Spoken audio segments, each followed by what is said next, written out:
আজ আমি চলে এসেছি উল্টো পাল্টা পিৎজা বার্গার রেসিপি তোমাদের সাথে শেয়ার করতে। পিৎজা আর বার্গার দুটোর স্বাদই পাবে একটাতে।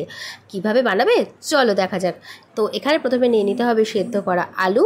তা আলুর মধ্যে দিতে হবে পেঁয়াজ কুচি, ক্যাপসিকাম কুচি, লঙ্কা কুচি, ক্র্যাশড কর্ন, আর দিতে হবে লবণ স্বাদ মতো, কাশ্মীরি লঙ্কার গুঁড়ো, হলুদ গুঁড়ো, অরিগ্যানো আর চিলি ফ্লেক্স, আর স্বাদের জন্য চাট মশলা সব কিছু। আর দিতে হবে বাইন্ডিংয়ের জন্য ব্রেড ক্র্যাম্ব।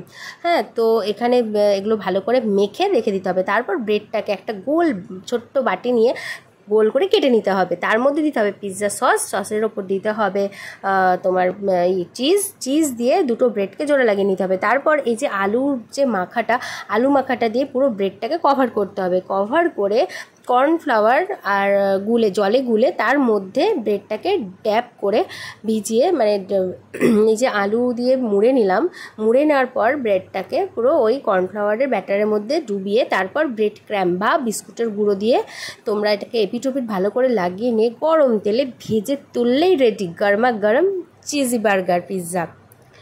একদম দারুণ খেতে, সন্ধেবেলা স্ন্যাক্সের সাথে তো জাস্ট জমে যাবে। দেখো কতটা চিজি অ্যান্ড দারুণ টেস্টি। তোমরা অবশ্যই বাড়িতে ট্রাই করো, কেমন লাগলো জানিও। টাটা।